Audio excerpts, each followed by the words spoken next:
Hi, I'm Benjamin Studebaker. And I'm Amy Terese, and this is What's Left.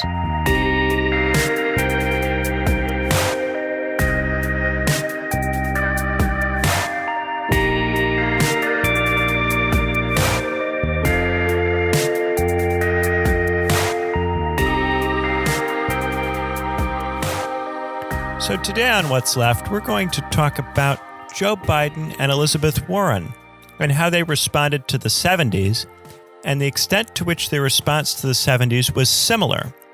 And from there, we're going to question how similar they might still be. One of the things that really stands out about Joe Biden and Elizabeth Warren is that both of them in the 70s seemed to have a similar kind of view, where both of them thought that the problem in the 70s, when we were experiencing stagflation, high inflation, and low economic growth, was that workers had too much power, the market wasn't being given enough room to move, regulations were too tight, there wasn't enough private sector investment, and that these things had to change. And we know this because Joe Biden himself was personally involved in a lot of the legislation which changed this stuff, and because Elizabeth Warren was during this period voting Republican for Ronald Reagan and George H.W. Bush, and remained a registered Republican until 1996. So I think that Amy's got a few questions for me, and that will kick us off. So Joseph Biden, the senator from Delaware, was first elected in 1972. Do you want to tell us, before he entered the Senate and got heavily involved in anti-busing legislation, do you want to just tell us about the moment in which Biden was first elected? Yeah, so Joe Biden comes in at the moment when the Democratic Party is starting to change, because in 1972, it's the debut of the modern primary system. Prior to 1972, in presidential elections, convention delegates had all the votes and final say and could vote however they wanted, irrespective of what went on in primary states. And beginning in 1972, primaries were binding.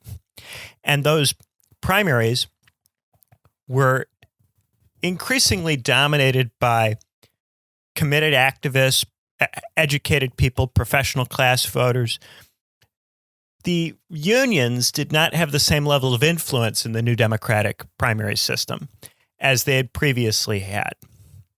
And this kind of gradual pushing out of the unions in favor of the professional class in the Democratic Party eventually produces the third way centrists and the kind of neoliberal Democratic Party that we have now. But at this stage, it's just beginning. The primary system is just beginning to change the kinds of people who are nominated, symbolized, of course, by George McGovern, who was not well loved by union people and alienated a lot of working class rank and file Democrats with his positions on the war and on social issues. Mm-hmm.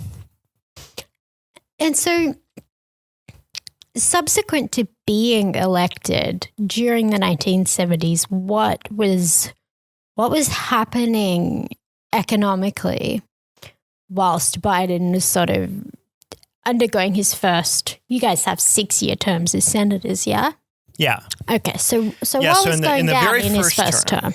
Yeah, in the very first term, right when Biden shows up, he's come in right after the Nixon shock. So this is when Nixon took us off the Bretton Woods system.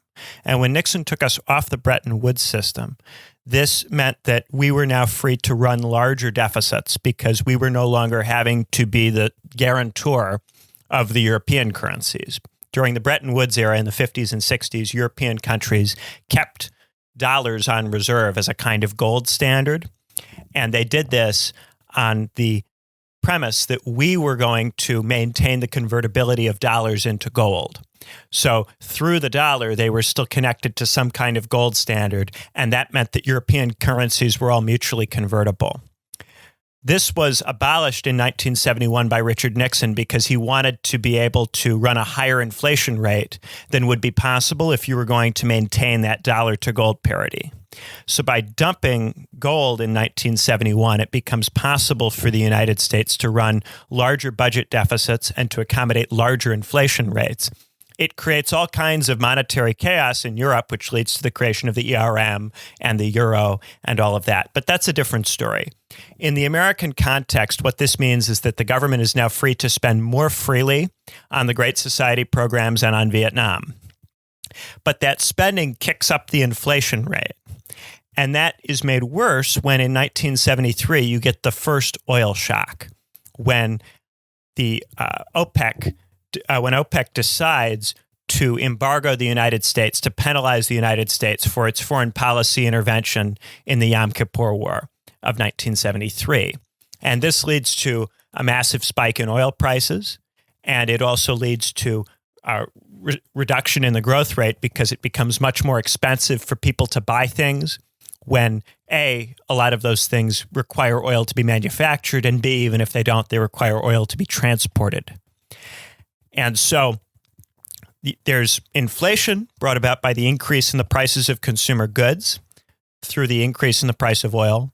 But there's also contraction in economic growth because this actually restricts the supply of stuff rather than being simply an instance of economic overheating. And then that inflation is further encouraged by the Vietnam War spending and by social policy spending in the early 70s. So all of these things create a new and different environment in which during the post-war era, you would get, say, 2% inflation and 5% growth many years.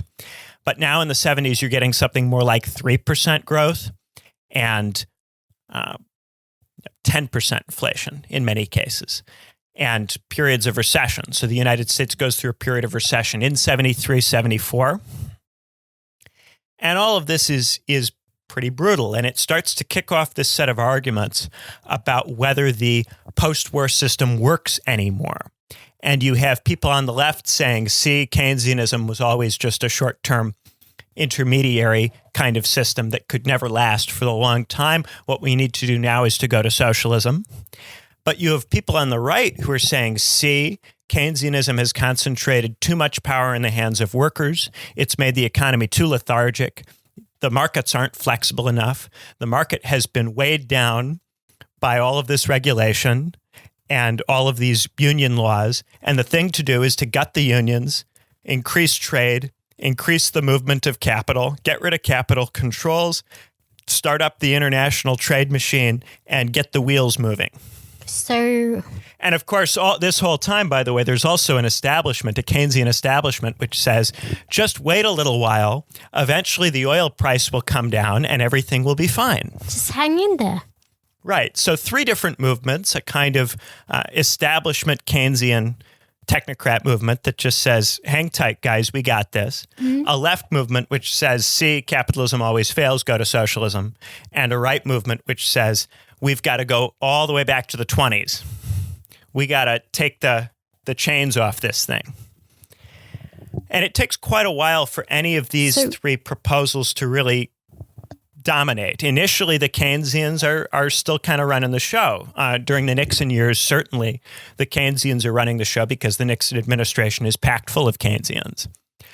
But as the 70s and 80s go on, and the Keynesians repeatedly fail to get everybody out of this, confidence in the post-war consensus wanes and wanes and wanes. And it's made worse by other things that damage confidence in government, like the failure in Vietnam or Watergate.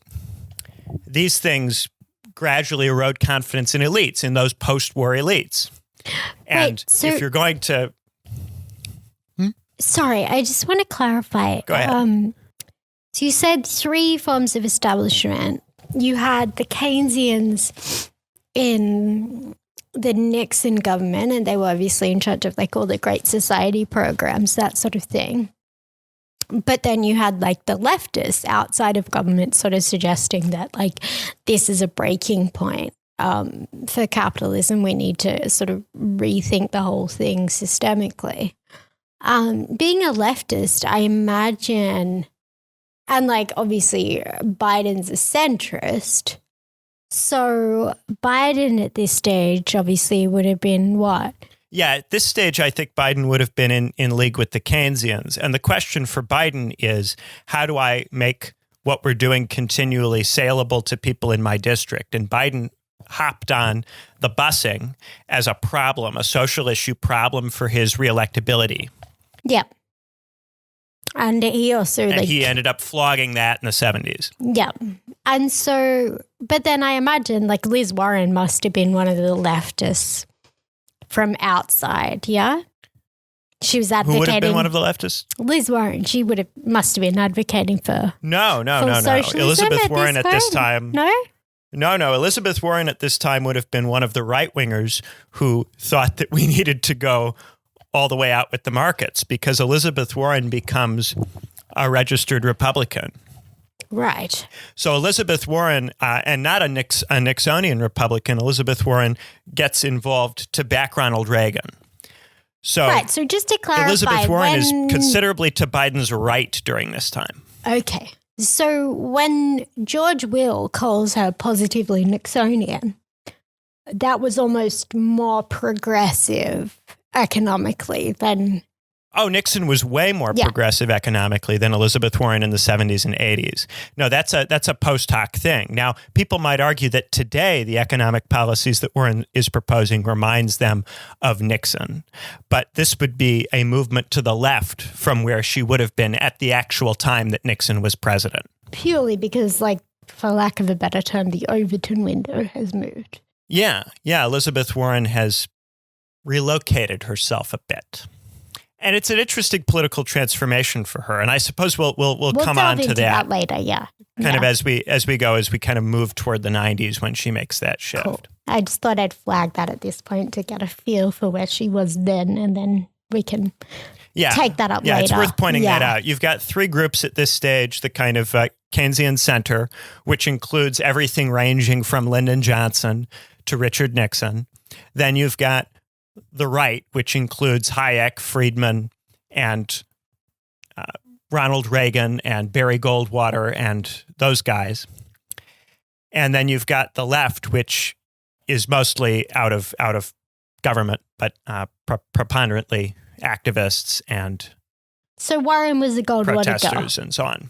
Warren was a gold way to go, like Hillary, in effect. I don't think Warren was Warren old enough to vote back then? Because Goldwater would have been in 64. Was she voting in 64? She was a couple of years too young. She was born in 49. Yeah. Yeah. Okay.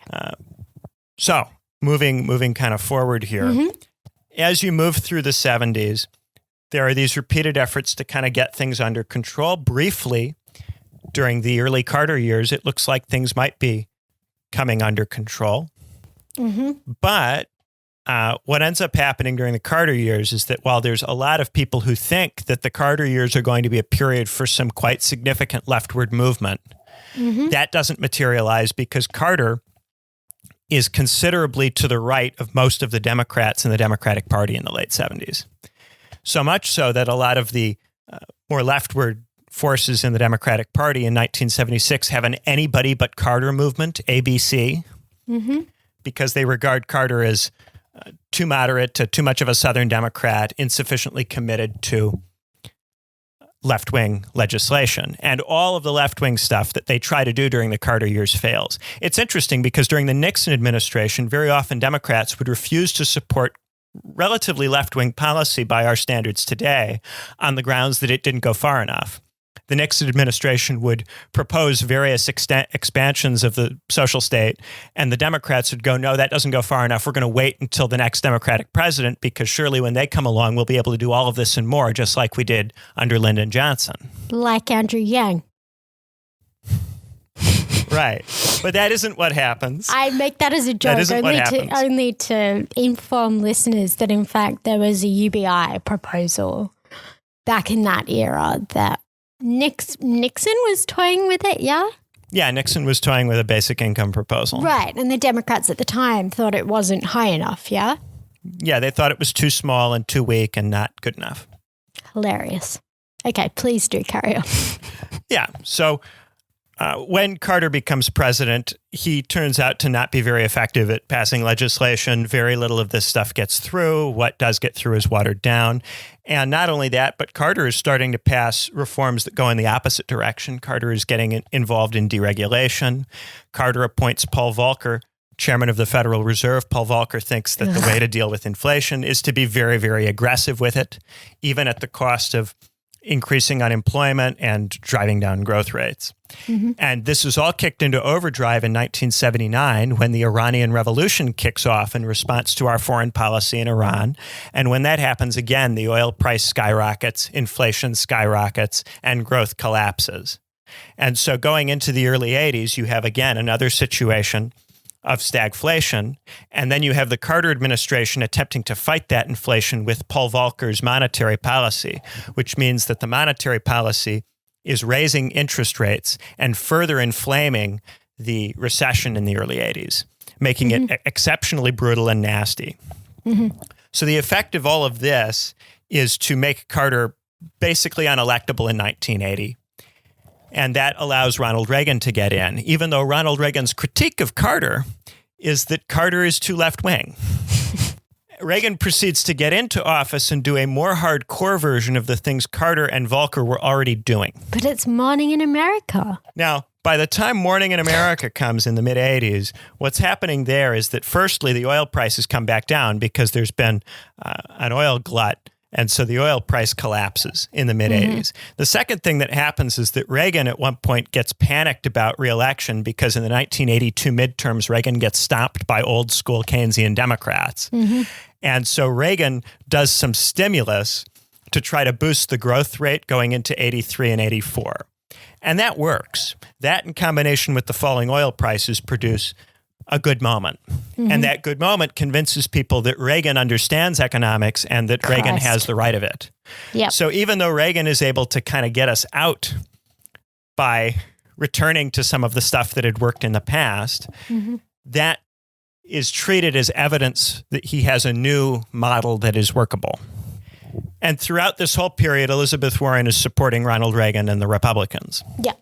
Because she's explicitly and considering said, people like Jimmy Carter, people like Joe Biden as insufficiently committed to the market. Yeah. And she's explicitly said as much, even in really recent years. She said one of the reasons why she remained a Republican was because she felt they were the best party for, quote, supporting markets.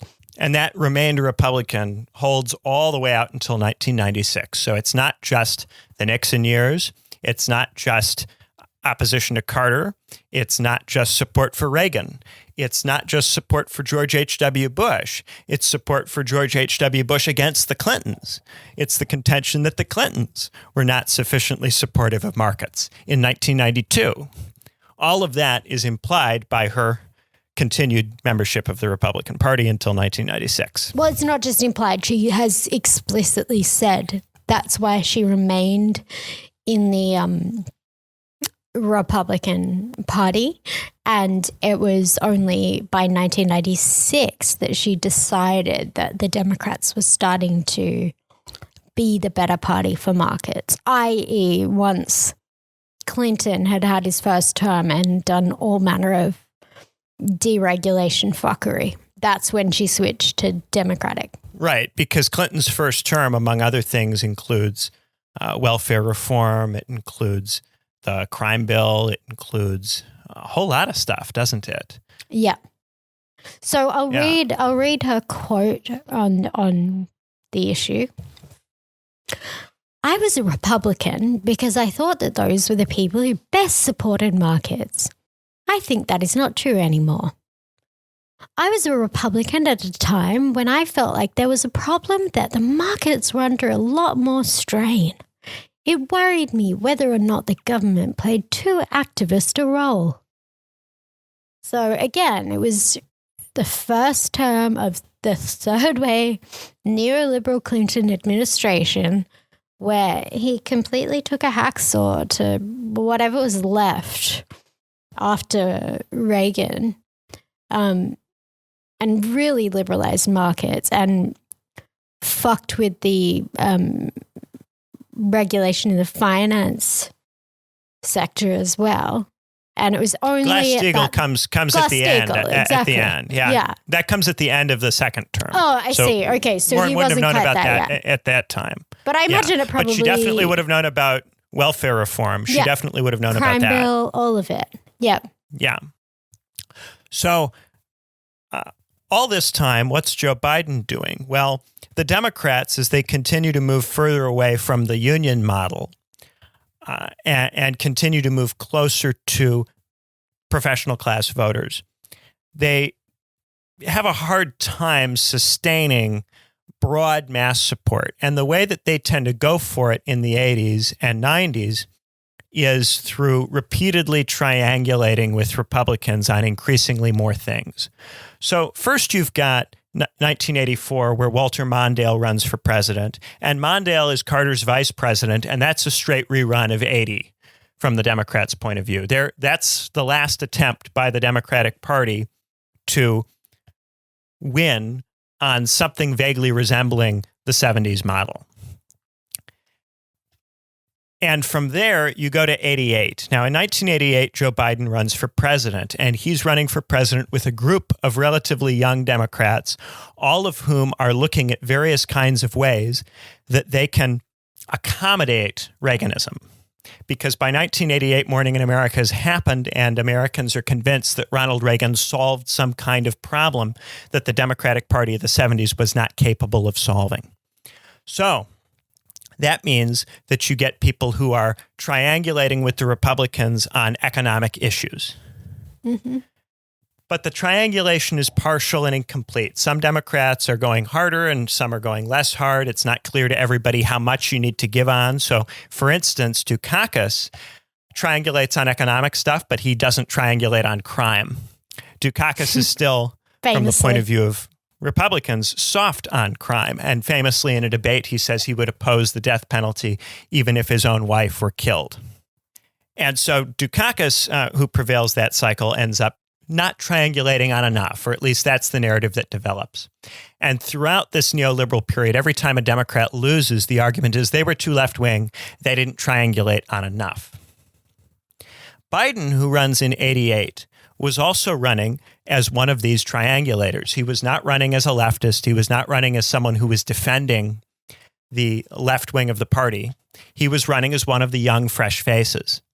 And what ends up doing Biden in 88, he polls quite strong at some points in that cycle, are a series of personal scandals. He's revealed to have plagiarized a speech from Labor leader Neil Kinnock. And Neil Kinnock is, in the British Labour Party, a similar kind of figure to a Dukakis or a Biden. He's someone who is Blairism before Blair. He's preparing the ground for third-way centrism, but he's not yet a finished product. He's not yet the version of it that is capable of winning.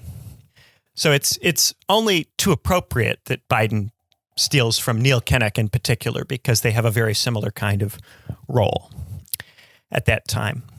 Yeah, like and back in the 80s. From there, it's discovered that Biden has lied about all kinds of things. He lied about his grades. He lied about all kinds of stuff.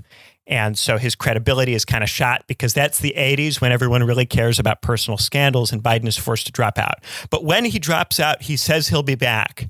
There will be other races, he says, and I'll be there. So Biden was already promising to run for president again when he quit in 88. Okay. Yeah, like I remember reading a little while back that Biden made explicit arguments in the late 80s that the Democrats were focusing far too much on the poor. And in fact, their constituency was the middle class. And it was a mistake to be focusing on poor people when instead, like, their main concern was the middle class. And he was, I think, like, if I remember correctly, he was referred to as one of the very first neoliberals back in the late 80s, yeah? Yeah, he was considered a new Democrat during that period. And the thing that's remarkable, and it starts with McGovern in 72, and if you look at some of the things that people internal to the McGovern campaign were writing, all of this is there. This hostility to workers, unions, and poor people because they're perceived to be not progressive enough on social issues. This is what is driving a lot of the Democratic Party ideologically. So on the one hand, there's this electability argument that you can't win anymore by caring about unions and poor people. But then there's also an ideological argument that unions and poor people are not socially progressive enough, and they're not the kinds of people that Democrats ought to care about or focus their attention on, because they are behind the eight ball on race, on gender, on other kinds of issues. So those two kinds of arguments have concurrently run through the Democratic Party since the early 70s. The difference is that some Democrats prefer to emphasize pragmatism and pragmatic reasons for dumping the poor and the unions, and others prefer to emphasize social issue moralism as the reason for dumping the poor people and the unions. And if you look at this period, for the most part, Democrats are beginning to be shaky about their ability to push social issues. So in the late 80s and early 90s, the thought is we've got to triangulate on the social issues too. We've got to be tough on crime. We've got to be tough on poor people. We've got to call black people super predators. The move in the late 80s and 90s is to triangulate on the social issues. Now, and in the 70s with McGovern, you have people saying, we need to be forthright about the social issues, and the only way to be forthright about the social issues is to dump the workers. Mm-hmm. So you see how both of these are the same strategy. And when people talk about how they love McGovern and they miss McGovern, what they're saying is that they miss someone who dumps the poor and the workers for moral reasons, as opposed to reasons of expediency. Yeah. But this is purely a change in reasons. Both of these people, whether you're McGovern or you're Dukakis or you're Clinton or you're Biden, all of these people are dumping the poor and the workers. The only difference is whether it's framed in terms of political expedience or moral necessity. Yeah. I mean, on that front, Biden was hard at work in the 80s and then ultimately successful in the 90s in terms of framing certain populations as like inherently criminal. Like he was one of the very first really pushing criminalization, like in terms of the social front issues. And center on the crime bill in the early 90s, the tough on crime legislation. Oh no, but I mean, even like he'd been pushing that sort of thing for a decade at that point. So he was working with Strom Thurmond back in the 80s. He goes right from the busing stuff, because Biden was an early adopter of triangulating on social issues. Yes, and precisely. This is the sense in which Joe Biden was more conservative than McGovern, right? So even in the early 70s, they would have talked about Biden as more conservative than McGovern, even though on economic policy, you could argue that there wasn't a whole lot of difference at that time. The main difference at that time was social issues. Biden was more aggressively willing to accommodate conservative sentiments on race than McGovern would have been at that time. And it's interesting because if you look at the kinds of arguments that these people make, they are often arguing that America is economically changing, that there's going to be some kind of professional class revolution where increasingly everybody's going to be in the professions. Everyone's going to be middle class. And therefore, you can just dump those industrial workers and the people on welfare benefits because they're not going to be the significant population going forward. Instead, it's going to be about appealing to the sentiment of the kind of bourgeois suburban mom. Mm-hmm. That becomes the target audience in the 80s and 90s. And so you get all of these quite conservative, hand-wringing social issue stances on crime, on drugs, on things that those organizations of mothers care about. Mothers Against Drunk Driving. Million Moms and all that jazz. Million Moms. Yeah. And religious themed stuff too, moral majority and all of that. All attempts to appeal to a kind of middle-class bourgeois person whose principal concern is social issues because economically they're doing okay already. That's the increased emphasis for the Democratic Party. It's not like that strategy would be pushed in 2016 or anything. Yeah. By Chuck Schumer. And so you've got some people doing it tactically, some people doing it from moral conviction, but they're both doing it, and they're both screwing workers and labor unions in the process. Mm-hmm. All of this is not enough for Elizabeth Warren this whole time. It's not enough for Elizabeth Warren. She wants Ronald Reagan. Sorry. All of these efforts to triangulate, they're not good enough. Elizabeth Warren wants more. And not just for a year or two, but This is how Elizabeth Warren feels. She doesn't want bipartisanship with Jesse Helms and Strom Thurmond. She wants Jesse Helms and Strom Thurmond. Well, I think she wants something even more aggressive than Jesse Helms and Strom Thurmond because she's a Reaganite, and Jesse Helms and Strom Thurmond are for still a considerable amount of kind of New Deal stuff. Fuck. And that's why Joe Biden gets along so well with Strom Thurmond, because Joe Biden and Strom Thurmond are both in the 70s still willing to be committed to a certain amount of New Deal stuff, but they are just not for black thinking people. that the party has become too socially liberal and needs to be less socially liberal. Yeah. And then Biden ends up moving on the economic issues over the course of his career and becoming much more conservative by the time he shows up in the 80s. And then through the 80s, he was still working with them and doing comprehensive crime control. Right, because Thurmond also during the 80s moves way to the right on a lot of things. Economically. That whole chunk of people, this whole chunk of people who used to be kind of the fringe Democrats who came from the South or who came from very worker-dominated states and districts. These Democrats always thought that the party was too socially liberal. And initially, they were for quite a lot of economically left-wing things, but were skeptical of the social liberalism and were skeptical of the peace movement. And then these guys, over the course of the 70s and 80s, turn into real Republicans. Because if you look at, say, 1968, when George Wallace is running third party, George Wallace used to be a Democrat. George Wallace is for all kinds of New Deal stuff. And George Wallace's platform in 1968 includes expanding Social Security and Medicare. Yeah.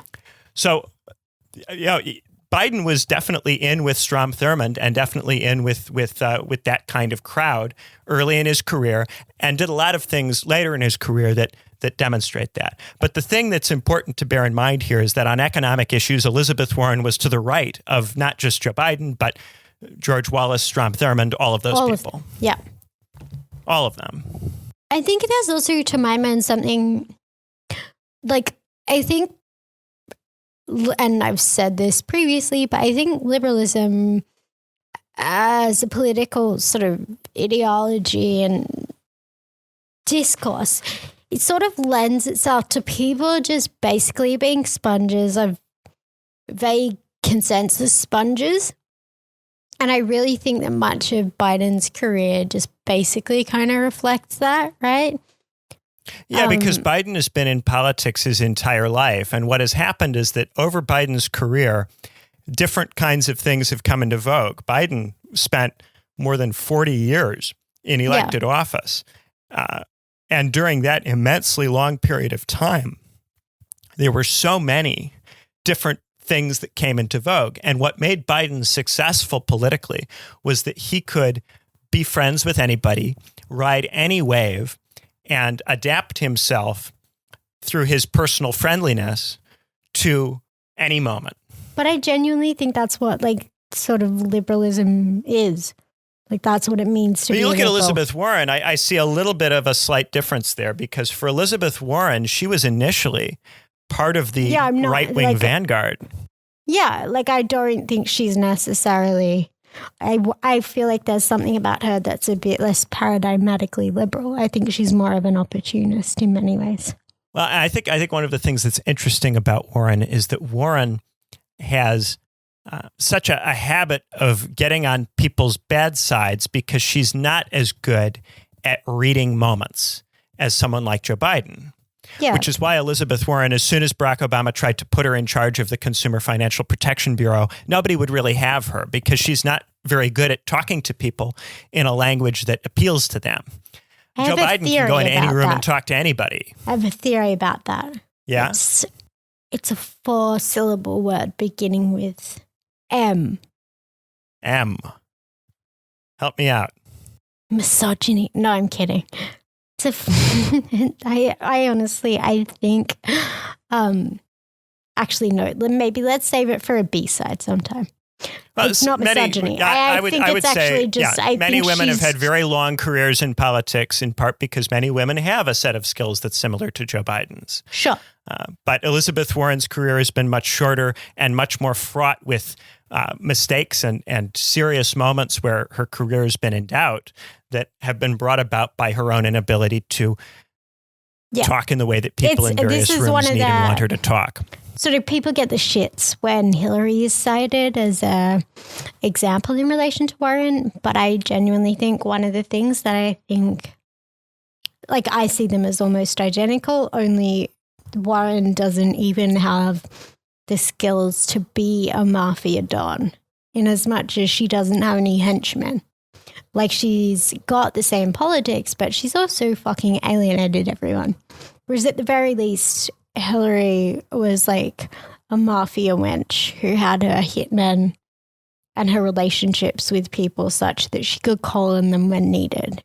You know? And Hillary inherited a lot of a big machine that Bill I don't think she inherited and her had built it, together. Right? Like, to be fair, I do think she helped with that. Oh yeah, she definitely helped with it. But there was a lot that was kind of built up for her when she entered politics. Yeah, I think a better point of comparison might be Nancy Pelosi, because Nancy Pelosi has been around forever, and Dianne Feinstein has been around forever, and these people have been able to adapt and find success politically in a lot of different environments. Yes, and they're more like Joe Biden, and so it's simply the case that you can find female politicians who are like Joe Biden and have the kind of sticking power and lasting power that Joe Biden has. But Joe Biden was exceptionally good. He was in politics a very, very long time. So he is really talented at meeting the mood of rooms and finding common ground with people. And that's why a lot of people are drawn to him, because they think he's very competent politically. Of course, the cost of that kind of political competence, that knowledge of when to triangulate and that skill at doing it in real time, is that you're always behind the ball. You can never be someone who is leading any kind of change. You can never be someone who stands for anything. You have to always be chasing after the consensus, trying to figure out what it is, trying to triangulate and meet it. It's one of the costs of trying to be not just in politics for a long time. Bernie Sanders has been in politics for a long time, but trying to be consistently in influential positions. Joe Biden has no willingness to be a backbencher for a while, to be a minor person who nobody is really paying attention to. He always wants to be at the center of where the action is. He always wants to be passing legislation and have his name at the top of stuff. Well, if you're going to always have your name at the top of stuff, regardless of what environment you're in, then that means that you are going to constantly change what you believe in to accommodate the various people that happen to surround you in Congress. And so Joe Biden was in the Senate in the 70s when he was surrounded by Nixonians. He was in the Senate in the 80s when he was surrounded by Reaganites. He was in the Senate in the 90s when he was surrounded by Clintonites. He was in the Senate in the 2000s when it was full of the Bush people. So at every stage of his career, he finds a way to make nice with the people who are in the chamber with him. The cost is that he stands for nothing and just embodies a vague friendliness. Yeah, he's a thermometer. He's a thermometer as opposed to a And we thermostat. recognize this readily in people like O'Rourke or people like Butthead, Butterdeggs, the mayor from South Bend. Yeah.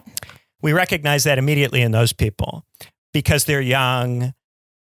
We recognize it in some of the... They don't have like the mystification of like a history, and we haven't, had them being the right-hand man of the first black president for 2 terms. And, we don't have this sort of like vague generalized sentimentality towards them, right? Like they don't just sort of bring us like these comfortable feelings that are reminiscent of Obama and whatever the fuck else, right? Like, yeah, he's become associated with all this other stuff. If you went back to 1988 and you asked people on the left in 1988 what they thought about Joe Biden, they would say things that sound very much like the things they say about Buttigieg or O'Rourke. They would say a lot of the same kinds of things. But because now there's been all of this history and you're so used to seeing Joe Biden surrounded by serious people and talked about in the press as a very serious person with strong foreign policy credentials that were created in his decision to support the Iraq War and then to support a plan to soft partition Iraq. There's all this mystery built up around Joe Biden by a sycophantic media that likes him, thinks he's a friendly, nice guy. And there's a number of people in Washington who become adequately charismatic, adequately old, adequately part of the whole scenery that the press, most of the journalists, are young and impressionable when they first meet these people and are just taken in by their friendliness. And you saw this with the way the media tended to fawn over John McCain. You saw this with the way the media tended to fawn over the Kennedys. This kind of fawning sycophancy. There is something that I do find incredibly fascinating, and it does strike me as a really significant difference between Australia and the US. And maybe it's like size-wise or turnover-wise or something. I don't fucking know.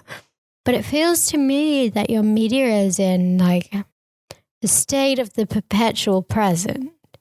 Like, I don't know, even just the 8 years between 2008 and 2016, it seemed that there was literally like no memory for the primary campaign that Hillary had run against Obama in like 2007-8. That seemed to have just like totally there's no fucking institutional disappeared. memory. Like what? But Yeah. like In part because if there was institutional memory, a lot of people in the media would have to deal with the positions that they'd taken in the past. right, of And course, nobody so in the media wants to incentives deal are with that. multifactorial, right? Like multivaried. It benefits everybody to just be To just Yeah, I forget just about find everything it after a little bit. deeply galling. Like I find it fucking ridiculous, to be honest. And I feel like so much of Joe Biden's whatever sort of sentimentality we have towards him is entirely a product of that. Because even like the Iraq War, he wasn't just someone who voted for it, which is like the way it's referred to now, right? Like, oh, he voted for it.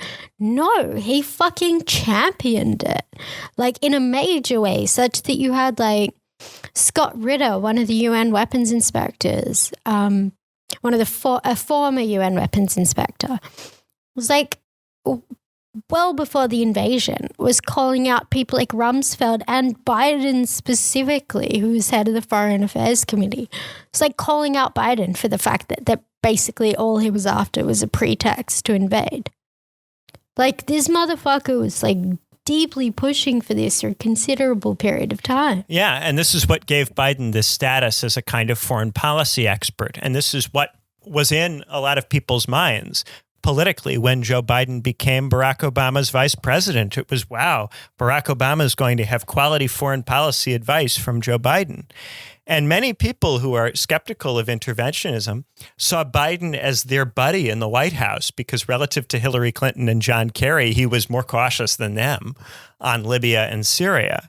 And so it's forgotten the leading role he played in Iraq and the leading role he's played in a number of other really sketchy foreign policy areas. Yeah, like like you in were the- tweeting the other day about his plan for Latin America, which is a kind of reboot of the same my plan for God. Latin America. People like him have been proposing for 40 or 50 years. Get political Total stability harsher. by whatever means necessary, support whatever autocratic bastard you have to make that happen, and then flood the country with foreign direct investment. And that's Yep. how you'll create jobs, and then you won't have a refugee crisis. Yeah. So like in 2015, he was pushing what was purported to be some kind of, really comprehensive governmental response to the child migration crisis. In effect, basically what it was an acceleration of the type of neoliberal market integration, quote, development aid that was deeply tied to all manner of problematic, shall we say, governance within South American countries, and most especially with huge funding for security forces to help stabilize those nations, including huge amounts of money for like Honduran security forces, despite human rights groups documenting myriad abuses. And at the time, as many as almost 100 members of Congress had called for a complete cutoff of aid to those security forces, as well as training from Colombian security forces. Who It's amazing how often have he like the proposes. worst history. Like it's just one of these. Like if you could sling together all of like the worst, most egregious, brutal and failing aspects of US policy towards Latin America in the neoliberal era. And you just develop like a concentrated crack shot worth of those exact type of policies. And then you said, hey, let's spend $1 billion exacerbating all of the worst aspects of what's played out in the last 30 years. That's what this motherfucking bill would have been. And it was in 2015. Like, people cited it as basically one that would reward human rights abusers and send children into the arms of cartels, as well as completely fucking up the livelihoods of farmers. And because a lot of refugees are fleeing from these autocratic regimes. The autocratic regimes are often causes and sources of instability. And even insofar as they are stabilizing features, they often implode and blow up in your face because their legitimation problems are not solved by your foreign aid. And we've seen this over and over in the history of U.S. foreign policy, most notably in, as we already referred to, Iran, where the Shah, which we backed, could not legitimate himself. His regime collapsed, and then that had created all kinds of trouble for the United States, not only in the region, but at home through the second oil shock, which delivered Ronald Reagan.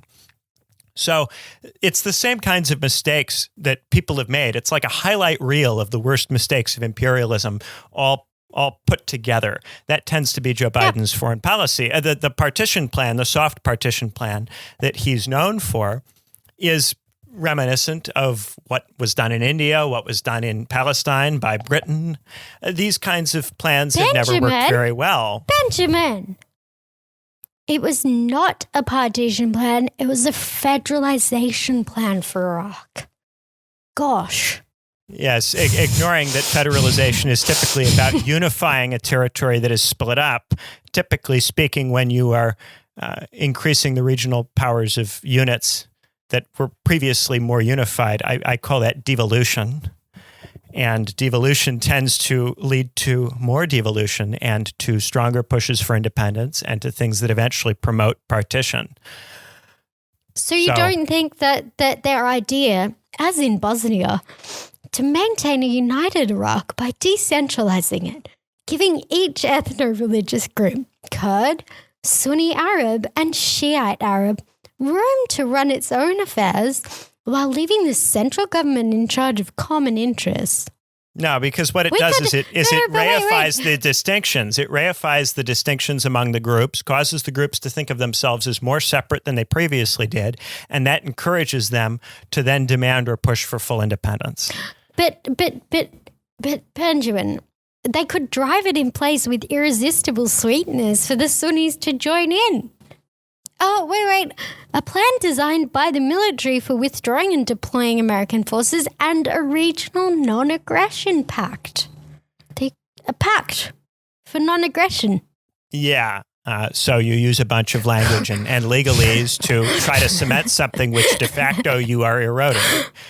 You can't fix with language stuff that is being ruined on the ground. And the thing that a soft partition does is it destroys the solidarity and fellow feeling on the ground, which is necessary to keep a state together, causes each of the partitioned units to think of itself as separate. And so even if it is not a hard border, it will eventually, given enough time, produce a hard border. Despite bipartisanship in Washington? Despite all of it. And you can't. People take for granted the unity of states. It's very easy to ruin and break up a state through mismanagement and stupidity. That can happen all the time, and that is what I really think would have come out of the Biden plan if it had been enacted, some kind of eventual partition. Maybe not right away, but as soon as the United States stops inflicting a particular solution on Iraq, then the political forces in Iraq will tend to produce whatever those forces tend to produce. And if we don't, since we were never going to be able to permanently alter those forces in any lasting way, all we could do is set up different kinds of bad institutional schemas that would devolve and break apart in various horrifying ways, as we've seen in that region. So, anyway, we're a little bit off the main topic, which was Biden and Warren and how they are kind of similar to each other. This is and true. We are a little off the main topic. We've driven home the point, right? That in the 80s and in the 90s, Warren was further right than not just Joe Biden, but lots and lots of other people, and for a very long time. Now, Warren has a kind of moment of awakening where she discovers... Does she? Yes. So her moment of awakening is where she discovers that some of these proposals to make it harder for people to declare bankruptcy will affect middle-class people who are good people. You know, not those welfare queens, not those scroungers.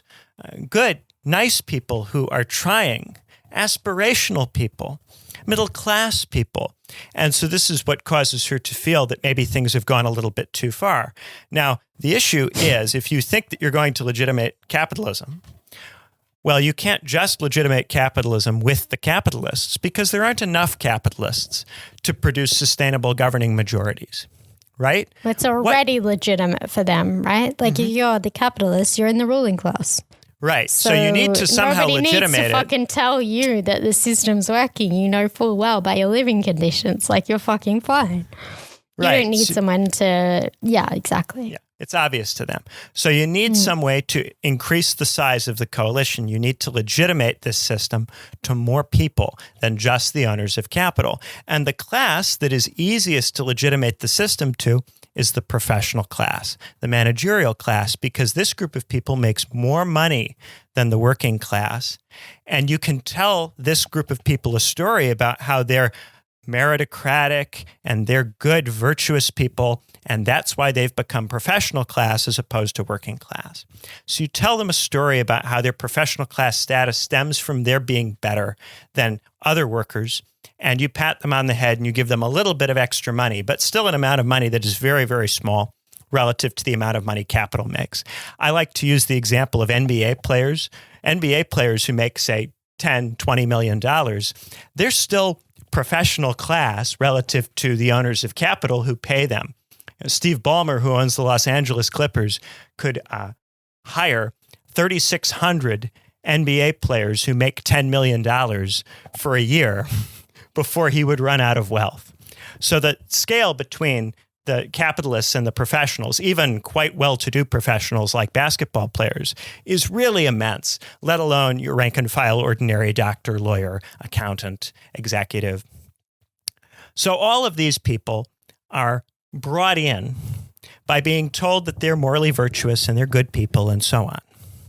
And this becomes difficult to sell if you have a system that is not only going after poor people and workers, but is also going after members of the professional class. That really threatens the ability of the system to legitimate itself because it reduces the coalition to too small a group of people. And this is what Elizabeth Warren is concerned about. These professionals who are the virtuous good people, they are starting to be disenchanted a little bit with the way that this works. And this can't go on politically if those people aren't kept on side. So if you think about it, there's kind of four different groups of people here. You've got your lumpen proletariat, your people who are unemployed, no job, very low income, on benefits. Then you've got your traditional working class, your industrial worker, or today your service worker, someone who's in a job that doesn't require a college degree and doesn't pay very much money. And then you've got your professional class, your people who are in the managerial jobs that pay or have the potential to pay six figures or more, right? And then you have your very, very rich people at the top end who own stuff. Kind of four different groups of people. Now, in the post-war era, there was an effort to legitimate this system to a larger number of groups of people. But what they start deciding in the 70s is that the two bottom groups, the industrial workers and the very, very poor, the lumpen proles, those people can be cut loose and don't matter. And you can have a system which is run mainly for the benefit of capital if you give just enough to the professional class to keep it around. And their theory is we'll just move a large enough number of people into the professional class that will produce a stable governing majority. And then we won't have to include the workers and we won't have to include the very poor. So what Elizabeth Warren is concerned about is that this professional managerial class is getting too small. Too many people are being pushed out of it. It's become too difficult for people to get into it. And if it becomes too small, then it isn't going to provide a large enough number of votes to defend the market system. And so the way to protect the market system is to expand this group out a little bit and keep it large enough for it to provide that block of votes that people like Ronald Reagan and Bill Clinton rely on to be competitive in U.S. politics. Otherwise, people like Bernie Sanders start showing up, or Donald Trump, people who are marketing themselves politically to those who feel the system is illegitimate. So the people who market themselves to those who feel the system is illegitimate are not marketing themselves primarily to the professional class or to the capitalists. They're marketing themselves to the workers and to the very poor. And people who are marketing themselves to those groups threaten the system because the way that they market themselves is by pointing out all the ways that the system is failing. Now, of course, Trump and Sanders are very different because Sanders is proposing democratic socialism and Trump is promoting himself as some kind of crapsack, incompetent Caesar figure. And those are two very different ways of dealing with the situation that we're in. And of course, Trump in practice doesn't even produce policies that are meaningfully different from the liberal consensus. He just has an aesthetic that challenges that consensus. And what is objected to— as we suggested previously, like, if all we're doing is aesthetics, then Trump is great. Like, he's great at optics. He's fucking hilarious. Like, and he's not that meaningfully different than most of the centrist Democrats. And he, at the very least, speaks to people's pain.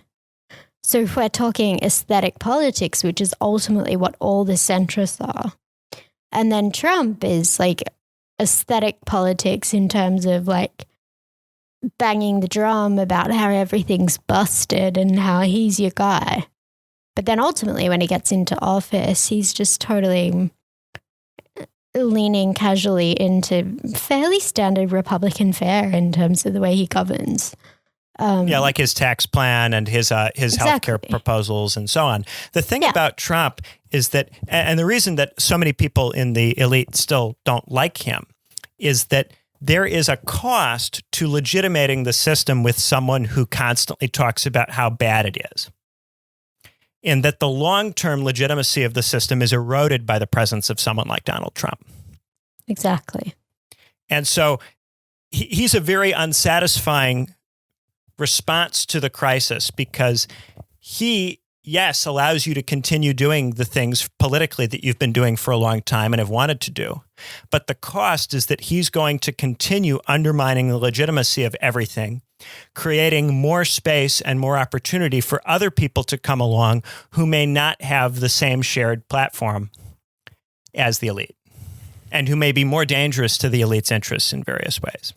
Yeah, because and once you decide that the elite as is not credible, then there's all kinds of different people and different political movements that might be interesting and appetizing locations to direct that resentment, including potentially to Bernie Sanders. And so there will be some non-trivial number of kind of Trump to Bernie converters. Well, yeah. And I mean, if we look at someone like Warren, sort of as we alluded to on the B side a couple of weeks ago, like ultimately her claim is something to the effect of like a vaguely technocratic claim about the merit of the current set of elites. And so when it comes to Trump, it's going to be that, you know, he's completely not meritorious. But I also think that like it's sort of her essential claim is that like the cops are off the beat. The elites are wanting more than their share of the pie. And she's going to go in and set things straight and wag her finger at them in a way that's going to make There's things a better. redistributive politics here, but it's a redistributive politics that is occurring within the capital class and the managerial class. And it's one which isn't interested in and doesn't look at the workers or the very poor who continue to be excluded from politics by Elizabeth Warren and by Joe Biden and by all of the mainstream establishment people. Donald Trump talked to those people, but is not doing anything for them. If I could just give, I've just got a bit of a quote here that I think is kind of fascinating. So this is from back in 2011, and I'll tell you the author after the fact, but this is immediately after Richard Cordray was elected to the CFPB as the CFPB head, because basically no one wanted Warren as the head of it. Okay, so now she'll return to Cambridge, blah, blah, blah. It's not surprising that Warren found no place in Washington. The cameo role she played on the national stage made her an idol to the leftmost part of President Obama's coalition and a hate object for conservatives. And yet, her understanding of the financial crisis is best described as populist, conservative, even right-wing. It arises from what has happened to the American middle class in the past 4 decades. By her... So basically, for the 5 or 6 years prior to the crash, Warren had become something of a pop guru to America's middle class TV moms. She was regularly appearing on Dr. Phil as his personal economics advisor and advisor to the audience. And she released a book with her daughter in 2003, which was a totally populist and relatively right-wing book that effectively framed women as having ratcheted up, women's entry into the workplace, as having ratcheted up the price of a middle-class life for everyone, including families that wanted to keep mom at home. And so, as she told it, the idea was that since women entered the workforce and most families now had 2 incomes, what this meant was that there was a bidding war for all manner of different aspects of a middle-class lifestyle. So much of the reason for the increasing real estate market was bidding wars on housing that was in good school districts, as Warren would tell it, and other forms of bidding wars that were related to the fact that there were now 2 incomes. And the whole premise of the book was that now 2-income families have less disposable income than a single-income family had in the 70s. And ultimately, like, her frame through that book and then sort of the story that she was running around on TV and as like a pop economist telling was that basically the tragedy of feminism tinged with populism. Her explanation for exploding real estate prices involved white flight, as families saw urban centres as increasingly unattractive places to live. The range of desirable housing options began to shrink, and parents' desire to escape from failing schools began to take on new urgency. She complained that the federal safety net really only served the poor, but what about the middle class? What's their safety net? She also calls for school vouchers and, quote, at times her complaints on behalf of the middle class sound positively Nixonian. So that 2003 book, The Two Economy Trap, has been, I think, really thoroughly repudiated by Matt Bruenig. But more importantly, I think if you read it, it becomes really, really clear that she doesn't have any conception of the structural factors that have actually caused the economy to be where it is in the present. She has no idea of anything that changed throughout the 1970s that you were speaking about earlier in the episode. And she seems alarmingly just have no fucking idea about the internal logic of capital. And frankly, I think the last 15 years that she's really come to to national prominence have basically been career opportunities for her. And she's sort of just taken the vague temperature in ways that were useful to her in terms of personal opportunities, but she's been totally unable to effectively politicize them in ways that would benefit her politically. Does that make sense? Yeah. I mean, the central issue with all of that is that, well, if you look at the period when women were entering the workforce in large numbers, much of that occurs between the 70s and the late 90s. That's a period when economic growth is slower than in the 50s and the 60s. So this transformational bidding up of everything on account of that is not very plausible. It's not plausible, but the data she uses is also deeply flawed as well. Well, and this is the thing about policy wonks. We've talked about this before, how they marshal data in ways that obscure relatively basic theoretical points. Yeah. But beyond this, I think that there is a certain opportunism in her, but it's limited because she is so thoroughly professional class in her way of thinking and in her way of speaking and presenting herself that she's not really able to speak to very large audiences outside of that professional class group. She's not really even very able to speak to capital. She doesn't speak capital's language. Nope. She doesn't speak the language of the workers. She doesn't speak the language of the poor, certainly. And this has really limited her politically because even though she's making arguments about how we can legitimate the capitalist system to the professional class for the preservation of the capitalist system, which is ultimately in the interests of capital, she does it in a language which is hostile to capital aesthetically, and she constantly promotes a very wine mom professional class sensibility. And that just makes it very difficult for large numbers of people to get behind her. And we're seeing that in this race, where on the one hand, the rich people won't give her any money because she doesn't seem like anything like as good a bet as O'Rourke or Harris or Buttigieg or whomever, Booker, whomever. And on the other hand, she can't get large amounts of grassroots money because workers and poor people are not very interested in her. And the professional class doesn't see her as the most electable or exciting person either. Even the people whose experiences she's speaking to. I mean, if you look at someone like me, I'm professional class in my background. I grew up in a 6-figure household.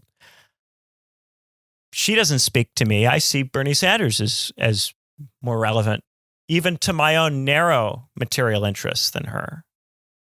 And this, I think, is true of most people who are professional class. They don't even see her as the strongest representative of their own interests. But what if she told you next week that she'd give you $2,000 a month for free? Well, so this is what she's been doing lately. What she's been doing lately is because she realizes that she isn't going to have enough money to run a competitive race. Her choice is either to completely contravene her own brand by taking PAC money or find some way to get professional class people excited about her and donating to her on the grassroots level. And her strategy has been the latter, and it's been effective insofar as she's gotten journalists to write positive pieces about her, even journalists who frame themselves as socialist. But mainly journalists who are professional class or who come from a professional class background. And I don't think that these policy proposals are capable of creating a mass movement where she gets large amounts of support from workers or from the poor, in part because Elizabeth Warren has consistently over the course of her career demonstrated contempt for those people and their interests, and in part because she doesn't know how to talk to them, even if she wanted to now subsequently pass herself off as a defender of them and their interests. You've got people who are pure centrists like Joe Biden, who can more plausibly present themselves as interested in workers than Elizabeth Warren, because Joe Biden can go into a working class bar and have a beer with somebody and have a conversation and act like a person around them. And Elizabeth Warren can't do that. When Elizabeth Warren drinks a beer on camera, she looks like she doesn't belong there. She can't even drink a beer on camera without looking like it's an act. Yeah, and she repeatedly imitates and picks up on signals like in the public discourse in ways that are just clunky as hell. So Benjamin's just referred to her fucking ridiculous Instagram video trying to be AOC. Then she also, like, in ways that were just blatantly obvious. It was probably a couple of weeks ago, just prior to the Stop and Shop strikes, there was sentiment in a couple of like lefty liberal rags about the fact that unionization and support for unions and striking is really central in this election, including a few viral tweets to that effect. And this was related to Bernie being down on the front lines and sort of actively being the most worker-oriented this election. The following day, Warren does a video expressing a sentiment in support for the Stop and Shop workers. And then she changes her schedule to squeeze a visit to the picket lines there. Like, she's just so transparently trying to appeal in ways that just don't feel right at all. Yeah, when you've got a politician who isn't in the habit of speaking to certain constituencies because they don't really care about those people, they don't really socialize with those people, it's very hard for them to then subsequently go and try to form some kind of rapport. You look at Biden. Biden grew up in Scranton and spent all kinds of time around ordinary people and learned how to talk to them. And he rode that train into D.C. all the time, in part because he wanted to live around ordinary people. And he wanted to talk to them and retain an ability to talk to them. And he made a specific effort in his life to do that. And I think it helped him out a lot politically over the course of his career. You look at someone like Warren, I'm reminded of Hillary Clinton with the Pokemon Go to the polls, with I'm Just Chillin' in Cedar Rapids. Every time Hillary Clinton and Elizabeth Warren try to talk to someone who's outside of their class background or try to use any kind of language that isn't policy wonk, it just doesn't come off. Because they aren't people who care about or socialize with anybody. And that Game of Thrones review, I can't even. Like, if we were the kinds of people who did a culture program, I could have a talk with somebody about that, because that was really poor. Well, I don't watch the Dragons You don't watch the show, but it tells us a lot about her. I certainly don't read Warren. To me, it was just like, hi, I'm Hillary with the hot sauce. I'm not even trying at this point. And I know that you can't. I know that because you don't watch Game of Thrones, you can't comment on this. No, but I will just briefly say, I watch Pornhub for that type of content. I will just briefly say, I don't need it from Netflix. I will just briefly say that Elizabeth Warren, in that review, she comes out in support of Daenerys, who is the queen who thinks that she's going to solve all the problems of the political system by being a better queen than the queens who currently rule it. So she doesn't have any kind of institutional critique. Her goal is to replace the bad people with her. The bad queen with a yes queen? And in the books, Daenerys is at one point arguably an allegory for George Bush, because Daenerys goes into a city that is poorly run and attempts to fix it. And her attempts to fix it result in a quagmire that eventually forces her to flee the city. I don't see any relevance to Bush at all whatsoever. No relevance, none. Zero. This has been how's that partition by coming readers. along? How's the partition coming? Yeah, how's the partition coming? Yeah. Well, no so what she eventually, by the way, she eventually just leaves that city in the hands of some lieutenants and goes away somewhere else. I want Warren to do that. Having brought them freedom or whatever. I want Warren to leave Washington. Yeah. So anyway, I think it's fascinating, the position that she took in that review, because it is, again, symptomatic of her lack of vision and utter centrism. Even in her review on Game of Thrones was symptomatic of that. Let me just read her testimony before the Senate Finance Committee back in 2007. America's strength comes from her middle class. These are the people who drive the economy, who teach the children, who police the streets and fight the wars, who vote in large numbers, and pay billions in taxes. The rules of the game have changed. For today's middle-class families, hard work and good intentions are not enough. Blah, blah, blah, blah, blah. America was once a world of 3 economic groups that shaded each unto the other, a bottom, a middle, and a top. And economic security was the birthright of all those who could make it to the middle. So to be clear, she's not using middle as like a political speak euphemism for the working class and the middle class. No. She's quite clear about the class hierarchy, and she's quite clear about the fact that the middle class is the one that has that middle class status as a birthright if they could make it. It's college-educated people who vote and pay taxes. That's her middle class. And it's not the majority of people, because even today, only a third of people have a college degree? And most of those people are in jobs that used to not require a college degree anyway. So how many genuinely middle-class people are there on Warren's own definition? And the thing is that the term middle class is used to imply that almost everybody's in it, when really almost no one is. It's really just the top 10 or 20%, and that's about it.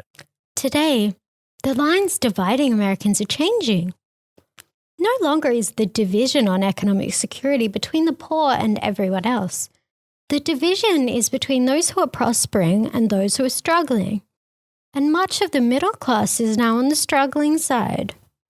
She believes that the rules of the game have been rigged, that some point in the early 80s, doesn't quite put a finger on any kind of historical trajectory or why this could have happened, but at some point in the early 80s, the rules of the game began to change. The capitalists decided that they wanted more of the pie. She said this explicitly many other places. The capitalists wanted more of the pie. And so now the middle class is on the struggling side. And we just want to restore it so that those who could make it to the middle aren't struggling. But it's quite fine if, those who didn't make it to the middle class are struggling. It used to be 3 classes, the working, the middle, and the top. And she would really like to just shore up that class hierarchy such that those who go to college and make it to the middle class are comfortable. This is who Elizabeth Warren is. And when you see her policy wonk papers, they are the class resentment of a PMC meritocrat getting frustrated with capital because she doesn't understand the logic of capital, and she doesn't understand the fact that when she came up meritocratically, that was available to her because she happened to be born in an exact moment in history, a really unique moment in history for about 20 or 30 years when that was plausible. It's no longer plausible. And she's basically just stamping her foot and wanting to regulate, as though being a cop, as though instituting, an ultra-millionaire tax to really, really stick it to those greedy motherfuckers who want more of the pie so that we can get back to having 3 classes.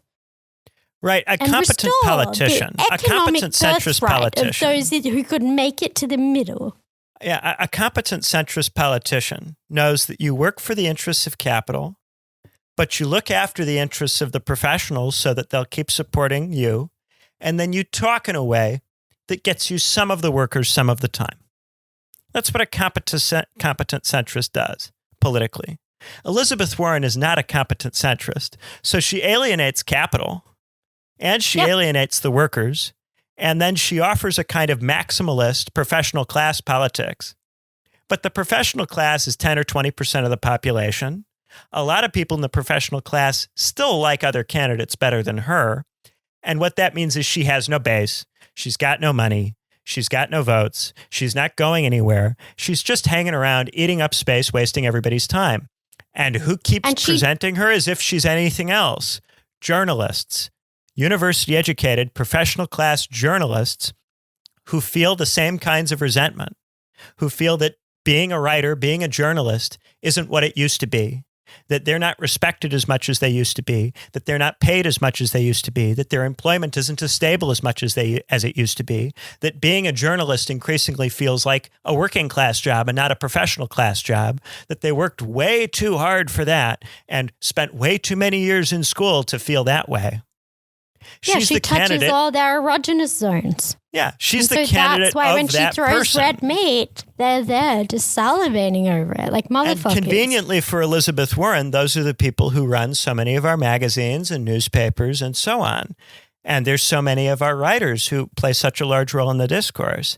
But let me tell you, regardless of how many nice pieces she gets people to write about her in the left press or the centrist press, she is never going to attract the money from capital, and she is never going to attract the large popular mass of voters to her. So she isn't going to get the support that she needs. And what she is doing is wasting your time. And if you're considering donating to her, give it to somebody else. Like Bernie. Ideally, give it to Bernie. But if you really want someone who's going to stand up for your professional class interest, then go get behind Joe Biden, because there really isn't any difference. And at least he'll be honest about it. At least Joe Biden will look you in the eye if he's in power. Tell you what he is. And very competent, much more competent, because Joe Biden can go into lots of different rooms and talk to lots of different people without making them feel like he's a jerk. So if you want someone who's going to look after the interests of the top 10 or 20%, if you think that only people who go to college and work hard deserve anything, just vote for Joe Biden. Oh, and by the way, I never thought I'd say this in my life, but the person who I was reading from earlier, who was actually had Warren completely fucking nailed, Christopher Caldwell at the Weekly Standard. What did he say? He was the one who had her completely pegged as a Nixonian. Well, I don't even think that she's a Nixonian, to be honest with you, because say what you want about Richard Nixon, he knew how to talk to workers. This is true. And to be clear, Biden is much the same. He knows how to get the unions on side. Joe Biden was elected during the Nixon era and has got a lot more in common with the Nixonians than Elizabeth Warren. Elizabeth Warren is a creature of the present moment, a McGovernite creature of this new period when you have a Democratic Party that thinks it can win by appealing exclusively to the professional class. And that's what McGovern was. McGovern was a kind of professional class maximalism, which said, I don't need workers anymore, and I don't need rich people either. I'll just be out for the professional class, and I'll try to win on that. And the hilarious irony is that in so doing, she fundamentally cannot fucking understand why it was that she, as the daughter of a janitor, was actually able to migrate to and become totally inebriated with the fucking PMC fumes she's been huffing for the past 40 years, right? Like it was, in fact, working class politics that made that mobility possible. Yep. And the whole Democratic Party is a group of professional class people who were lifted up on the backs of the workers in the 50s and the 60s. And then once they got comfortable, they said, screw you guys. We're going to make nice with capital now. Good luck. That's who she is. That's why I can't stand her. And that's why I won't say anything nice about her, no matter how many desperate attention-seeking policies she throws out there to try to bait journalists into writing nice pieces about her. It's not happening. I'm not writing nice blog posts about Elizabeth Warren. And frankly, I can't take fucking anyone seriously who's repeatedly citing her fucking ultra-millionaire tax as anything other than a fucking joke. Literally. It's just an expression of resentment at capital. Yeah. Ugh. And the reason, by the way, that Amy and I are bothered by the ultra-millionaire tax is not because we wouldn't love it if somebody could tax or expropriate the rich people. The problem is, guys, that you can't tax and expropriate the rich people in that kind of way without generating a very powerful response. Hi, capital. Hi, it's me, the cop, the market cop. I'm the cop on the beat.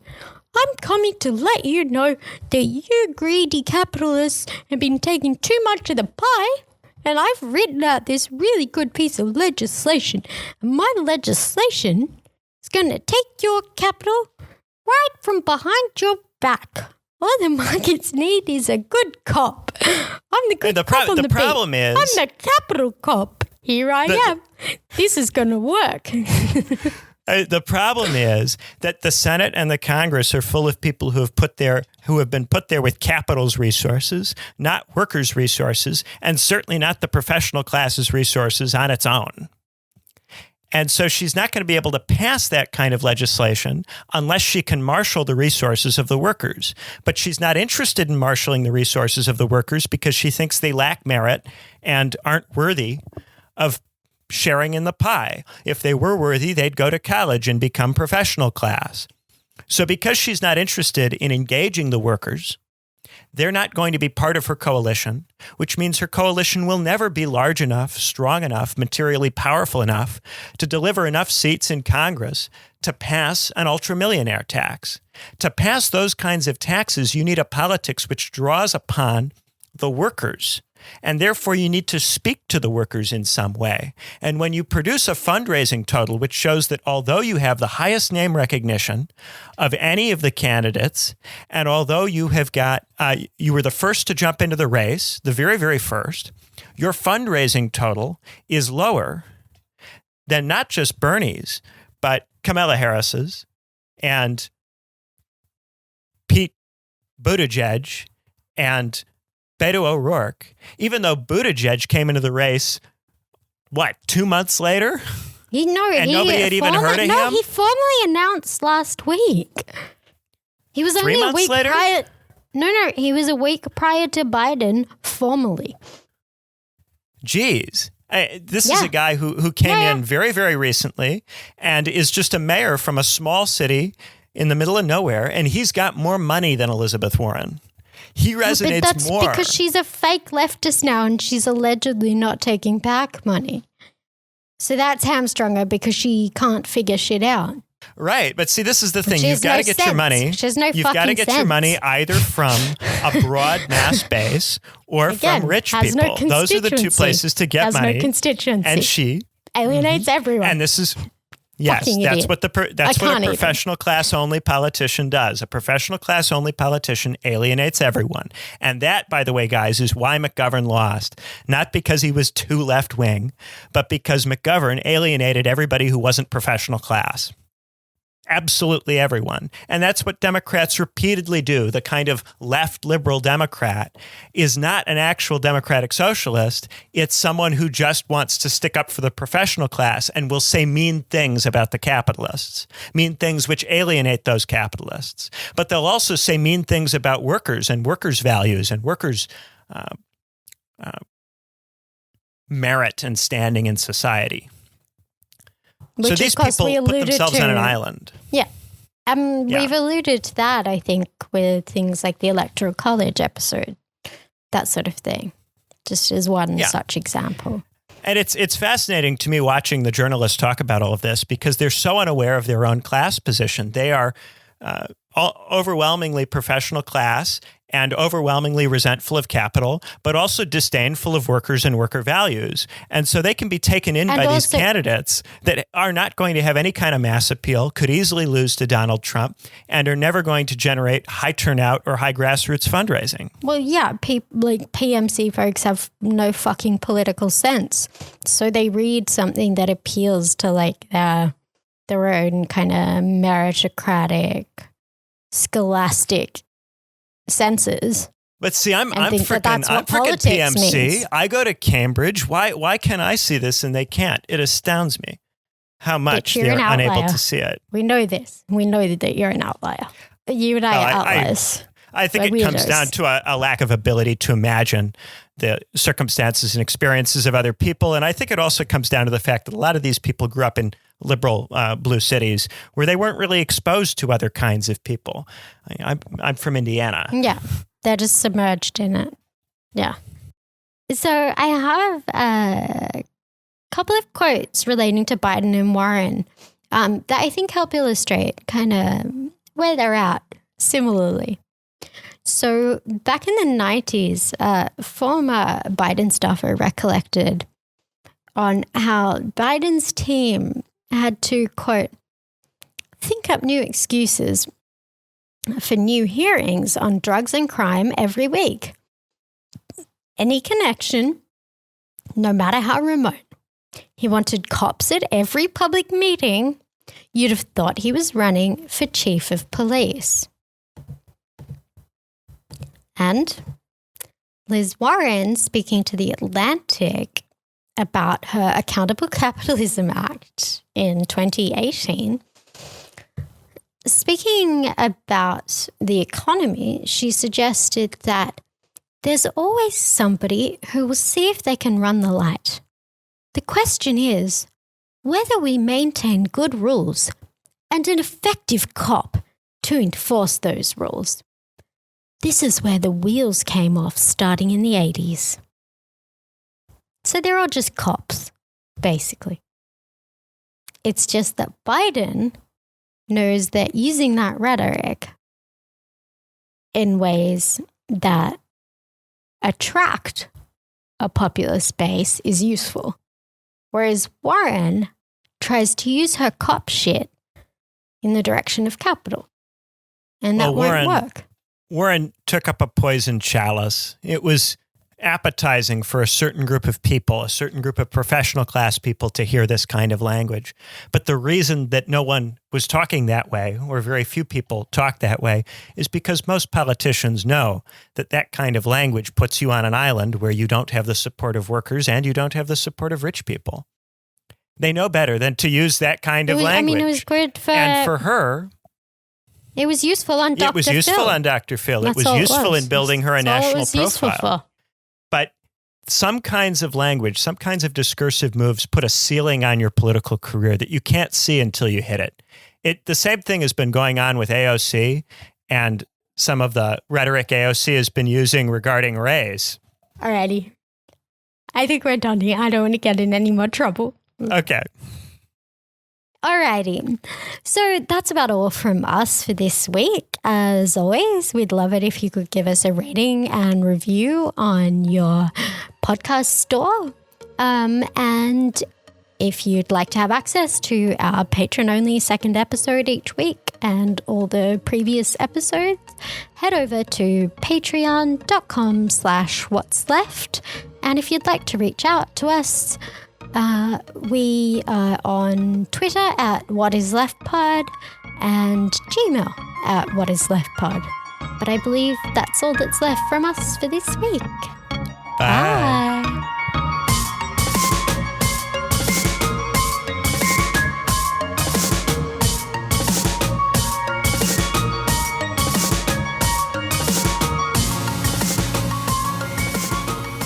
Since this massive years-long scam came to light, you have said repeatedly, quote, I am accountable. But what have you actually done to hold yourself accountable? Have you resigned as CEO or chairman of Wells Fargo? The board, I serve at Have you resigned? No, I've not. Have you returned one nickel of the millions of dollars that you were paid while this scam was going on? The board will take care of that. Have you returned one nickel of the money you earned while this scam was going on? And the board will do... I will take that as a no then.